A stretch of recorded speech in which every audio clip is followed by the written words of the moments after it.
Hello, welcome back to another Pen Talk. Thanks for tuning in.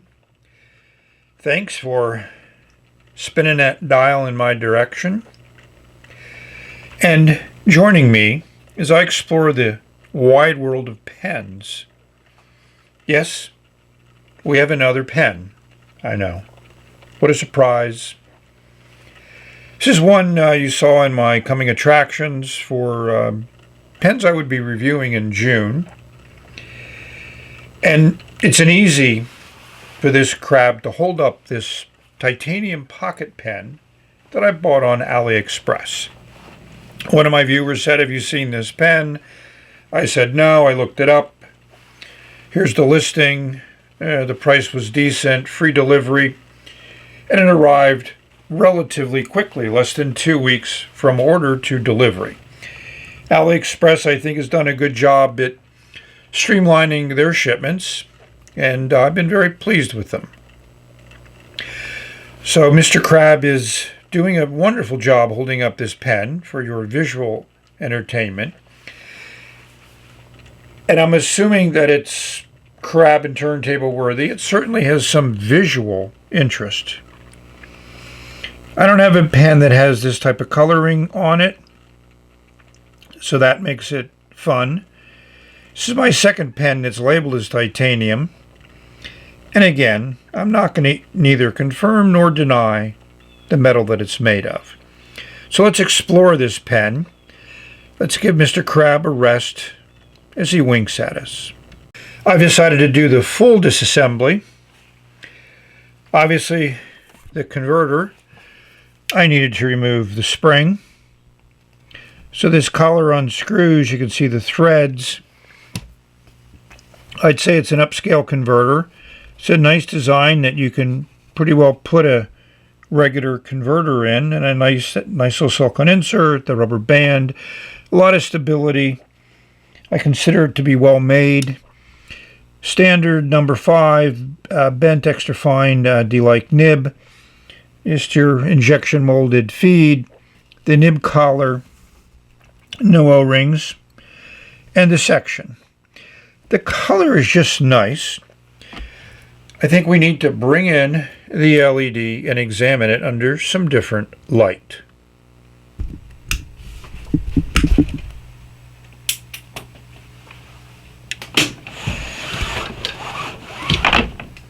So we have just some mild diffuse sunlight coming in, and the colors certainly look a little different. So we bring in the LED. It seems to wash out some of those differences, which is an interesting play on light. It's hard to get a good focus with this light, but it certainly accentuates that interesting pattern that they have on this metal pen. You know, the cap is just one piece. We'll look inside, and there's no liner. It's just a one-piece extruded metal. Those threads are not colored. I think the threads may have been cut after the coloring process. You know, whether it was acid anodizing, heat, whatever that process was, it seems to put on a nice coating. I'm not going to go through any type of wear and destructive testing. It's a pocket pen. It's going to have some age and patina, especially if you throw it in your pocket with keys and coins. So I've assembled this small sampling of my pocket pens. These are all I consider to be in the Delike family / Moonman family. Here's the titanium one. Next to it is a brass version, which is very similar, slightly longer. Here's a much shorter pen in a matte black finish, which is really a cool pocket pen. Here's a nice chrome version, kind of like Terminator 2. Here it is in matte black with a nice satin finish clip.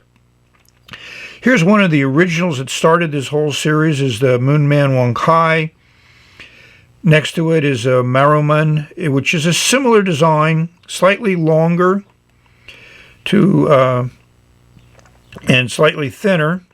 And here are two classics done in the same type of style with that octagonal cap, a clip that comes on and off, and a nice cracked kind of like blue-purple ice. And here's that wonderful brown cellulose acetate finish, which came and went very, very quickly. So all these have number 5 nibs. The majority of them have the Delike bent nib because I really enjoy writing with that nib. And all these are just, I don't know, I love classic designs. I love the interpretations of classic designs. I love people that start something new with this Wonkai design. The Pen BBS 471 is in here, but I could have fitted it in, but I maxed out the number of slots in the tray, so and we're going to stick with the Delike series rather than bringing in some pens from another maker. These two may be a route to. I have a pocket pen playlist, which I'll put a link in the description, so if you wanted to look at these in detail, check out the playlist. In preparing the pens I just showed you, I take them all apart, make certain they're nice and clean, and I'd forgotten how nice this pen actually is. It's a nice substantial feel to it. That textured matte finish looks great, feels great. This section is not slippery at all, and they give you a very small converter, but I prefer this to trying to fill cartridges. If I'm going to be using a pen regularly, I just make certain I fill it every chance I get. And that's how I accommodate the limited ink capacity, and also carry more than one pen. The proverbial what ink to put in the pen, I chose this one. It is kind of in the metal family. The color card shows, I don't know exactly how I would describe that color. It's in the blue-green family. This is not going to be something that's going to show sheen. If we look at the chromatography, there's 0 water resistance. It really runs away from the water. And at the very top, we have some interesting pale green with some blue. So it is in the blue-green family. And I did take the little spring out of that converter, and as you can see, I've taken out quite a few. I got a very full fill, which is nice. So let's see how that Delike slightly bent nib writes with this eroded bronze ink.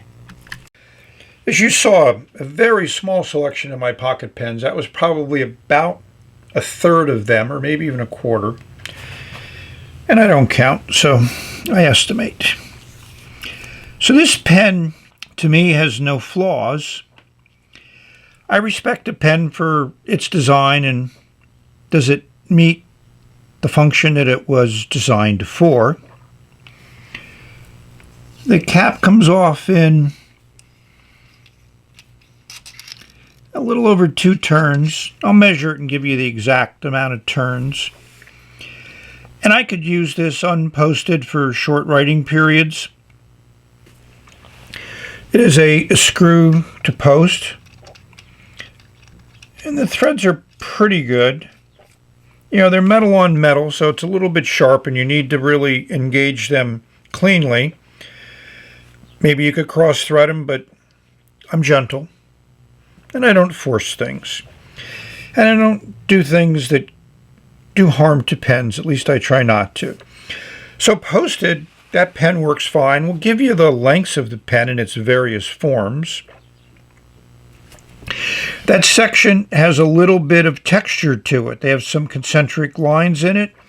So it's not slippery at all. It feels good in the hand. And so does the whole body of the pen.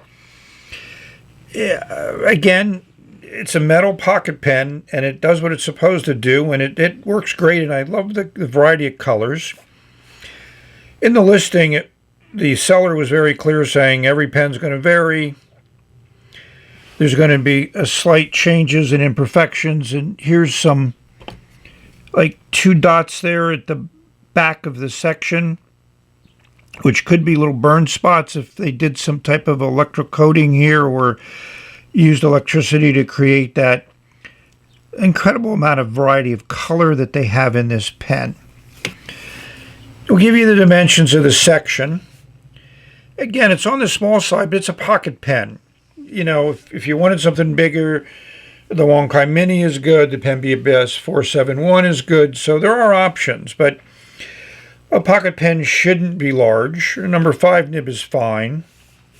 The weight, I think, is about perfect for the size of the pen. We'll give you the weights. And I've had probably 20 of these bent Delike nibs, and I've never had one that didn't write very, very well. And spoiler alert, this is no exception. So I think you can hear that I like the pen. I'm glad a viewer pointed it out to me because I wouldn't have found it otherwise. We'll check to see if it's listed anyplace else, and we'll insert here. But I think we need to see how that eroded bronze ink works in this bent nib.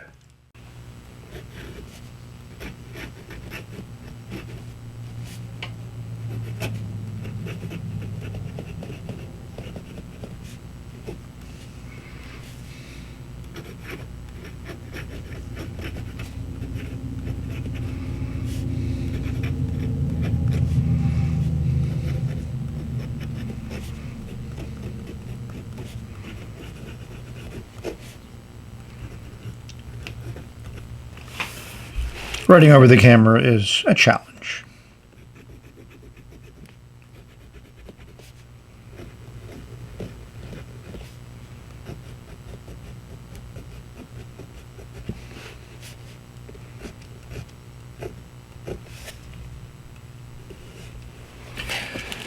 So this nib is very smooth. Some feedback, which I like. Lays down a nice patch of ink for an extra fine nib, but then it is bent. So the line you're going to get in the horizontal is going to be slightly wider than the vertical. And if you hold it up 90 degrees, you'll get an even finer line. Who needs a calligraphy nib? You just need this bent nib. Buy a whole pen for the price of a nib. So let's rate this pen. I'm going to give it a 9.7. Gets 1 check for the nib. Gets 1 check for the build design, the look, the fact that it has a unique finish to it. So I like the pen. Is it a pen for you? Well, again, this is a pen that is either going to be a love it or hate it pen. If you don't like pocket pens, then why are you watching the video? But that's part of the fun. I mean, I've watched a lot of videos of pens I have no interest in buying because I just want to learn about pens, and I want to learn about and see how they look and see how they write and things of that nature. So that's the fun part, and that's why I do videos. So thank you for watching. Hope this video finds you safe, healthy, and happy. Enjoying your pens, enjoying putting ink on paper, having a knock-around carry pen slipped into that little pen holder on your journal, however you want to use it. This pen would serve a lot of functions. We've reached the end of this video, and we're going to say bye. Until the next video. See you soon.